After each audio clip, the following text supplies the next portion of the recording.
जय हिंद फ्रेंड्स, स्वागत है आपका विजन पॉइंट के सीरीज में, जिसमें हम क्लास 12 के इकोनॉमिक्स के chapter first macro introduction of macro economics की बात कर रहे थे, जिसमें हम पार्ट 6 तक, फर्स्ट पार्ट से लेकर 6 पार्ट तक कवर कर चुके हैं।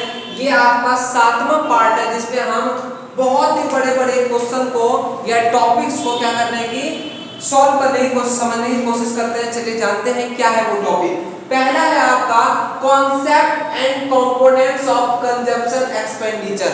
कॉन्सेप्ट ऑफ कंपोनेंट्स, कॉन्सेप्ट बताना है किस किस का, कंपोनेंट्स भी बताना है किसका, कंजप्शन एक्सपेंडिचर का।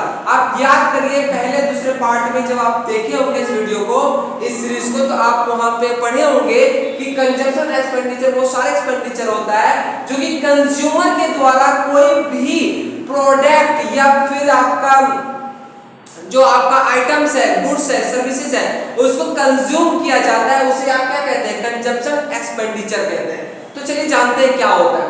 The concept of consumption expenditure means expenditure of consumer consumption goods by all the consumer, सारे कंज्यूमर के द्वारा, क्योंकि सभी लोग अल्टीमेटली क्या है, कंज्यूमर होते ही होते हैं, प्रोड्यूसर सभी लोग नहीं होते हैं। क्यों?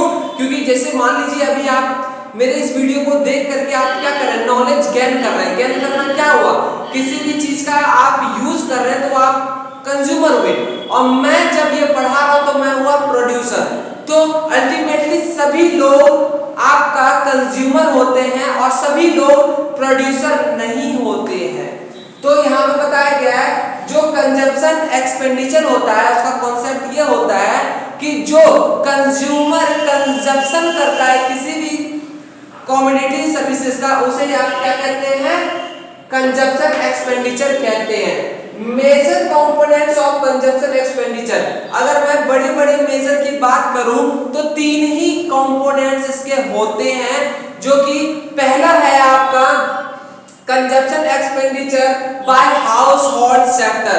हाउस होल्ड सेक्टर मतलब जो कि घर के अंदर रहते हैं, जैसे आपकी फैमिली, मेरी फैमिली और आपके रिश्तेदार, आपके भाई बंधु, फ्रेंड्स, इन सब के हाउस होल्ड सेक्टर जिसे आप बोलते हैं, वो सारे अगर कंजप्शन एक्सपेंडिचर करते हैं किसी भी कंज्यूमर को कंज्यूम करने के लिए, तो वो पहला कंपोनेंट्स होता है कंजप्शन एक्सपेंडिचर का। दूसरा है आपका consumption expenditure by government sector, क्योंकि आपका हाउस होल्ड सेक्टर आ चुका है तो दूसरे में आपका आ जाता है गवर्नमेंट सेक्टर। गवर्नमेंट सेक्टर के द्वारा क्या किया जाता है, कंजप्शन किया जाता है किसी भी कमोडिटी एंड सर्विसेज का। तीसरा है consumption expenditure by NGOs. NGOs मतलब वो सारे जो कि जनता की भलाई के लिए काम करती है, ना कि प्रॉफिट के लिए। नॉन गवर्नमेंट ऑर्गेनाइजेशन जो कि आपका प्रॉफिट के लिए काम नहीं करती है, जैसे कि हो गया टेंपल, जैसे हो गया चर्च, जैसे हो गया मॉस्क्यू, जैसे हो गया गुरुद्वारा। ये चारों के चारों कौन हुए, आपके एनजीओस हुए। कौन हुए, एनजीओ, जो कि आपका कभी भी प्रॉफिट के लिए काम नहीं करते हैं, ये किसी न किसी भलाई के लिए काम करते हैं, तो ये कंजप्शन कर रहे हैं।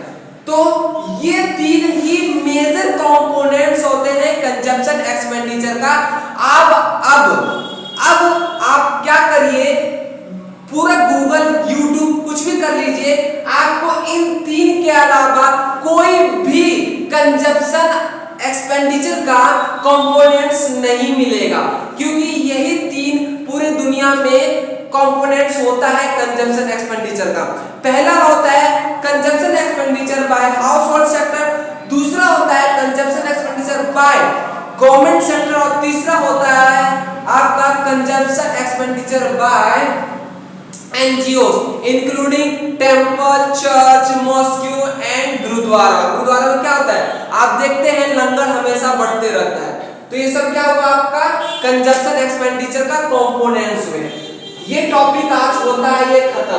अगला टॉपिक है आपका explain the concept and components of investment expenditure. क्या होता है, देखिए कंजप्शन एक्सपेंडिचर क्या होता है, मैंने बता दिया कि जो कंज्यूमर कंज्यूम करता है फाइनल गुड्स का, उसे कंजप्शन एक्सपेंडिचर कहते हैं।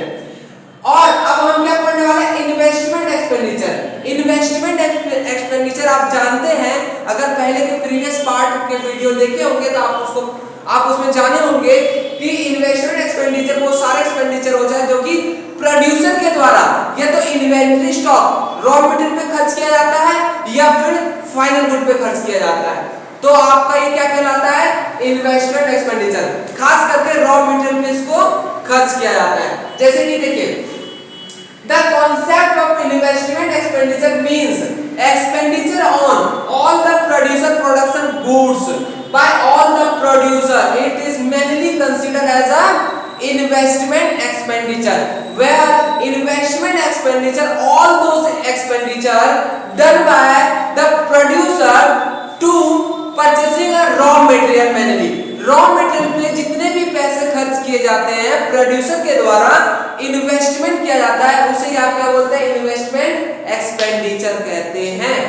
ये देखिए फाइनल प्रोड्यूसर गुड्स मैंने बताया था उसमें पार्ट 5 और 4 में आप देखेंगे। तो अब बात करते हैं major components of investment expenditure. Major components की बात करें तो क्या होता है? ऊपर वाले में हम देखिए कंजप्शन, कंज्यूम किया जा रहा है कंज्यूमर के द्वारा, लेकिन इसमें क्या हो रहा है? आपका इन्वेस्ट हो रहा है, पैसे का इन्वेस्टमेंट किया जा रहा है। तो पहला कंपोनेंट है आपका expenditure on inventory stock. Inventory stock मतलब होता है आपका रॉ मटेरियल। क्या होता है आपका? रॉ मटेरियल होता है। रॉ मटेरियल मतलब होता है कच्चा माल। जैसे कि मान लीजिए प्रोड्यूसर क्या करेगा? मान लीजिए चीनी का मिल है किसी का, तो चीनी के मिल में वो क्या करेगा? गन्ना लाएगा। गन्ना क्या हुआ? गन्ना से तो चीनी बनता है ना, गन्ना सुगर केन लाएगा अपने कंपनी में प्रोडक्शन करने के लिए। तो वो गन्ना प्रोड्यूसर के लिए क्या हुआ? रॉ मटेरियल हुआ। तो एक्सपेंडिचर ऑन इन्वेंट्री स्टॉक पहला। दूसरा expenditure on fixed assets. Fixed assets में आ जाएगा प्लांट्स एंड मशीनरीज।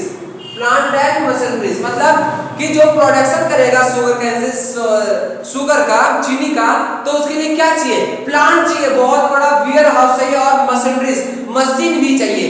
तो फिक्स्ड एसेट्स पे पैसा खर्च भी किया जाएगा प्रोड्यूसर के द्वारा। तो वो आपका क्या हुआ? आपका हुआ कंपोनेंट ऑफ इन्वेस्टमेंट एक्सपेंडिचर। अब देखिए क्या बोल रहा है ये? It is equal to change in capital during a period of financial year. Financial year मैंने पार्ट 6 में बता दिया था क्या था, जो कि 1 अप्रैल से स्टार्ट होता है 31 मार्च तक चलता है। तो उस फाइनेंशियल ईयर के दौरान it is equal to change, ये इक्वल होता है किसके? Capital during. ये चेंज होते रहता है। क्या होता है? चेंज होते रहता है, इसलिए बोलते हैं investment expenditure is equal to delta K. यहाँ पे कांस्टेंट है, कितना भी हो सकता है। ये दूसरा टॉपिक खत्म होता है। पहला था कंजप्शन एक्सपेंडिचर, दूसरा था इन्वेस्टमेंट एक्सपेंडिचर। तीसरा टॉपिक है फिक्स्ड इन्वेस्टमेंट। क्या है? Fixed investment. अब ये फिक्स्ड इन्वेस्टमेंट क्या होता है चले जानते हैं। इन एन इकोनॉमी देखिए, अब यहां से एक मैं आपको रामबाण दे रहा हूं। रामबाण मतलब यहां से जितने भी डेफिनेशन होगा वहां से आप एक ही लाइन को याद कर लीजिए और बाकी आप अपने आप क्रिएट कर सकते हैं। यहां पे देखिए क्या लिखा है? In an economy with in a financial the sum total of expenditure in an economy with in a financial year the sum total of expenditure done by all the producer on fixed assets is called fixed investment। इसका मतलब ये हुआ एक financial year के दौरान जितने भी expenditure एक प्रोड्यूसर के द्वारा फिक्स्ड एसेट्स पे किया जाता है। फिक्स्ड एसेट्स क्या होता है? प्लांट एंड मशीनरीज पे किया जाता है। तो वह सारा एक्सपेंडिचर फिक्स्ड इन्वेस्टमेंट कहलाता है। ये रामबाण है यहां से लेकर के यहां तक। ये रामबाण है, इसको याद कर लीजिए। यही अब आपका बहुत ही काम आएगा